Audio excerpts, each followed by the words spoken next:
السلام علیکم ورحمۃ اللہ ناظرین، آج میں جس تاریخی مقام پر آپ کو لے کر آیا ہوں وہ ہے پپلا اسٹوپا، جو کہ ٹیکسلا سٹی کے اندر ہے۔ یہ موسٹلی اسٹوپے جو بنائے گئے ہیں وہ آبادی سے باہر بنائے گئے تھے، پہاڑی علاقے میں۔ جب پہاڑیاں ہوتی تھی وہاں پر ان بدھ مت کے پیروکار جو تھے، ان کے مذہبی رہنما تھے، انہوں نے آبادی سے ہٹ کر پہاڑی علاقے میں اپنی عبادت گاہیں بنائی، وہاں پھر لوگوں کو اکٹھا کر کے ان کو اپنے مذہب کی تعلیم دیتے تھے۔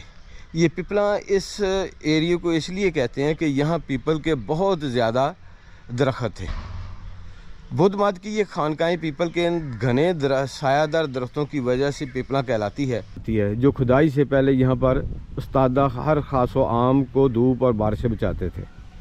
آگے پھر 1923 to 24 کی کھدائی کے دوران یہاں پر 2 ادوار کے قدیم آثار دریافت ہوئے، جو قدرے ایک دوسرے کے اوپر واقع۔ پہلے یہ آثار دریافت ہوئے تھے، پھر اس کے بعد وہ والے آثار دریافت ہوئے تھے۔ یہ 4 اور 5 صدی میں تباہ برباد ہو گئی۔ پھر اس کے بعد یہ نئی خانقاہیں بنائی گئیں، اور پھر ارد گرد 4 کمرے، اسمبلی ہال، برچی خانہ، یہ اس کی بیرونی فصیل ہے، اور یہ مین انٹرسٹ تھی اس کی، یہ والی۔ یہ اس کے چاروں طرف کمرے تھے، یہ سینٹر میں ہال، اور پھر یہاں بھی یہ والا اسٹوپا، اور یہاں بھی پھر اس کے جو ہے نا یہ کمرے بنائے گئے تھے جو اس وقت یہاں کے پجاری تھے رہتے تھے۔ پھر یہ بھی اسٹوپا ہے ادھر بھی، پھر یہ سیڑھیاں چڑھ کر اوپر جائیں تو اوپر بھی آپ کو اسٹوپا دیکھنے کو ملے گا۔ اور یہ والے یہ سینٹر میں تالاب ہے، اور اس طرف یہ پجاریوں کی رہائش کے کمرے بنائے گئے ہیں۔ یہ والے جتنے بھی مذاہب ہیں سب کا موسٹلی یہ عقیدت ہے کہ جو انسان دنیا میں آیا ہے اس نے آخر ایک دن اس دنیا سے جانا ہے اور مٹی میں شامل ہو جانا ہے، لیکن عمارتیں، محلات، مدرسے، بلڈنگیں، خانقاہیں بناتے وقت ان کو یہ قطعاً نہیں معلوم تھا کہ کچھ عرصہ کے بعد یہ بلڈنگیں اب کھنڈرات کی شکل میں موجود تو ہیں، لیکن ان کو بنانے والوں کے کوئی نام و نشان آپ کو نظر نہیں آئے گا۔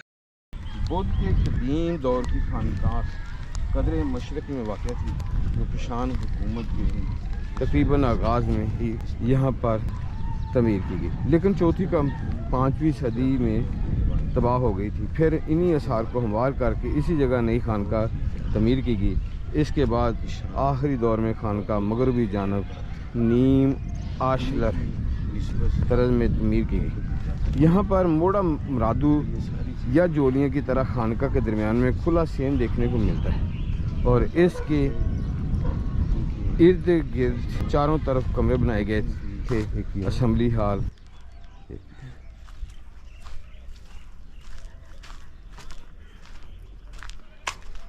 یہ دیکھیں اس وقت یہ بڑے پتھروں کے ساتھ جو نوکدار چھوٹے پتھر ان کو تراش کے برابر کر کے اس پتھر کو کور کیا گیا، پھر سیمنٹ وغیرہ اس وقت جو مٹیریل ہوتا تھا اس کو لگا کر اس کو محفوظ کیا گیا۔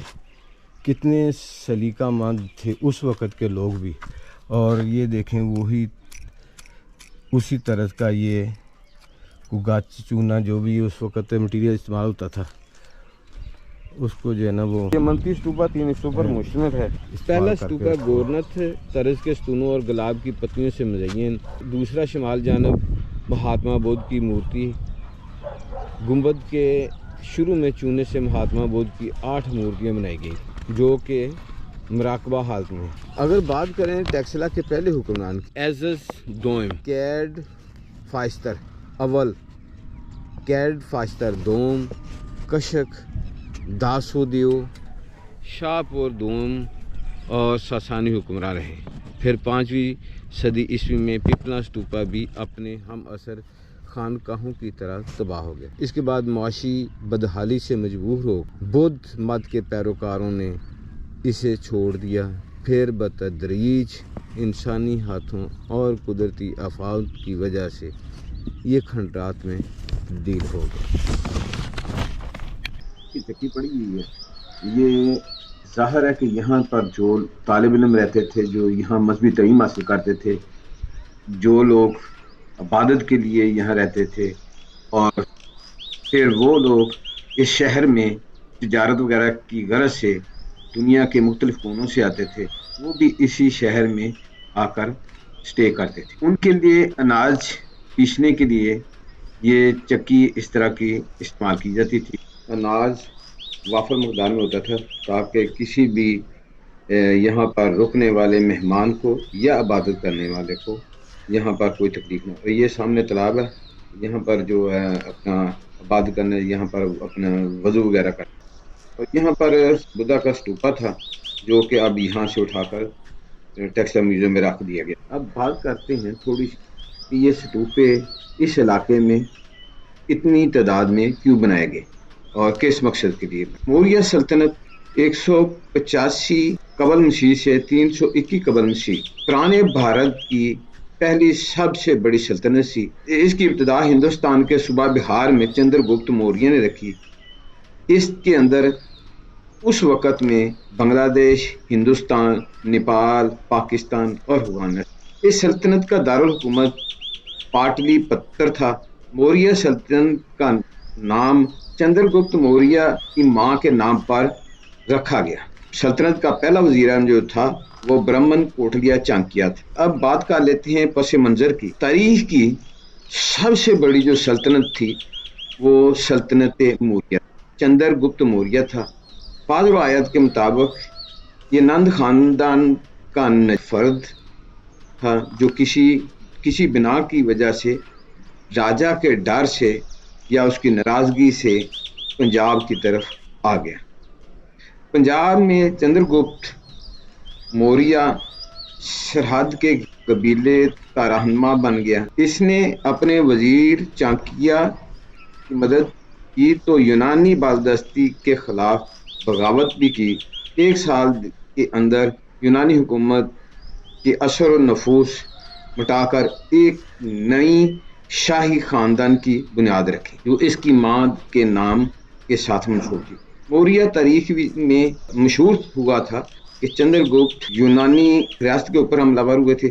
اس جنگ میں نند خاندان کا آخری حکمران مارا گیا. جین مت روایتوں میں ہے کہ موریہ خاندان کو موریہ اس لیے کہا جاتا تھا کہ یہ موروں کے رکھوالے، اور بدھ مت کی روایتوں میں بھی یہی کہا جاتا ہے کہ جب شاکیہ کی شاخ موریہ مگدھ سے بچ کے ایک پہاڑی میں چلے گئے جہاں پر بہت زیادہ مور تھے، وہاں پر انہوں نے ایک شہر بسایا، اور اس شہر میں جو محل بنائے گئے اس میں جو اینٹیں یا پتھر استعمال کی گئی وہ مور کے رنگ کی طرز پر تھی. اسی لیے اس شہر کو مورخ کہا جانے لگا، اور جس کی وجہ سے اس خاندان کا بھی نام موریہ خاندان پڑ گیا. وقت کے ساتھ ساتھ اسے سلطنت موریہ بھی کہا جانے لگا. نند گڑھ کے جو اسٹوپا بنے ہوئے ہیں وہاں کے ستونوں پر موروں کی بہت سی تصویریں بنی ہیں. پاٹلی پتر میں بھی جو محل بنائے گئے تھے وہاں بھی موروں کی تصویریں پائی جاتی تھی. مور راکھا یعنی موروں کا حفاظت کرنے والا. چندر گپت کے بارے میں بعض روایتوں کے مطابق ان کو موریہ اس لیے کہا جاتا ہے کہ یہ مور کھانے بہت زیادہ پسند کرتے تھے. لیکن اشوکا کے فرمان میں پرندوں کی ایک لسٹ دی گئی ہے جس میں موروں کو مارنے کے بارے میں منع کیا گیا ہے. اگر مور کو کھانے والا ہوتا لیکن یہ کبھی بھی موروں کا محافظ نہ کہلایا جاتا. پھر دوسری بات، موروں کی حفاظت کرنے والے کا بیٹا چندر گپت 1000 میل دور ٹیکسلا جو شہزادے کی عظیم درسگاہ تھی وہاں تعلیم پاتا. یونانی تاریخوں میں اس کی نشاندہی نہیں کی گئی. موریوں کا تعلق نندنا خاندان سے تھا. تو پھر موریہ کون تھے؟ چانکیہ اس کے بارے میں اپنی تصنیف ارتھ شاستر میں ایک لفظ، جس وقت موریہ نے سلطنت کا آغاز کیا، علاقے فتح کیے، تو انہوں نے برہمن مذہب کی بہت زیادہ مخالفت کی. انہوں نے بیواؤں کی شادی کی حمایت کی. اسی وجہ سے موریہ کے بارے میں یہ بھی کہا جا سکتا ہے کہ یہ غیر ملکی تھے. اسی لیے وہ برہمنوں کی بالادستی کو نہیں مانتے تھے اور ہندو مذہب کے روایتی سماجی مذہبی سیاسی نظریات کی مخالفت بھی کرتے تھے. ذات پات کو نہیں مانتے تھے. موریہ خاندان کے بارے میں یہی بھی کہا جاتا ہے کہ اسی لیے ہندو مذہب کے جو لوگ تھے انہوں نے موریہ مذہب کی بہت زیادہ مخالفت کی. وہ ان کے ساتھ تعصب رکھتے تھے. یہ پہلا حکمران تھا جس نے شمالی ہند کی تمام ریاستوں کو زیر کر کے ایک متحد حکومت کی بنیاد رکھی. اپنی مملکت کو خلیج بنگال سے لے کر بحر عرب تک وسیع کیا. اس نے اپنے 24 سالہ دور حکومت میں بہت سی لڑائیاں لڑیں جس میں سب سے اہم جنگ سکندر اعظم کے سالار کے ساتھ لڑی. سکندر اعظم کے مفتوح علاقوں کو فتح کرنے کی کوشش کی. 305 میں پاک و ہند کی طرف قدم بڑھایا. پھر پنجاب کی سرزمین پر اسے شکست دے کر اسے شرمناک معاہدہ کرنے پر مجبور کیا جس کی بنا پر وہ کابل قندھار ہرات سب علاقوں سے دستبردار ہو گیا. بعض روایت میں یہ بھی ہے کہ اس نے اپنے تعلقات کو خوشگوار کرنے کے لیے اپنی بیٹی کی شادی چندر گپت کے ساتھ کر دی. چندر گپت نے محض اس کی بات رکھنے کے لیے ہاتھیوں کا تحفہ بھیجا. اس کے بعد موریہ سلطنت حدود ہیں وہ مکران اور افغانستان تک وسیع ہوگی.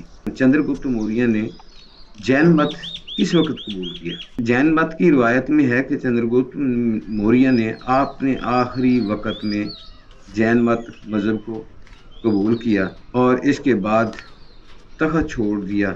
پھر اپنے بیٹے کو تخت کا وارث بنا دیا. مگر دوسری روایت اس کی تصدیق نہیں کرتی. بعض روایت میں لکھا ہے کہ ہندوسار 398 قبل مسیح میں تخت نشین ہوا تھا. اس نے تقریباً 25 سال حکومت کی تھی. ہندوسار کے عہد کے حالات میں معلوم نہیں مگر اس کا لقب جو امیر گھاندا یعنی دشمن کش جس سے ظاہر ہوتا ہے کہ یہ ایک جنگجو حکمران تھا.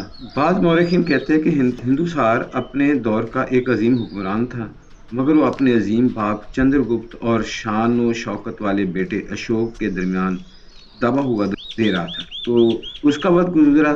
اس کے بعد اس کا بیٹا اشوک جسے اشوکا بھی کہا جاتا ہے وہ اس موریہ سلطنت کا جانشین ہوا. مگر اس کی حکومت کے ابتدائی 4 سال معمولی نہیں تھے.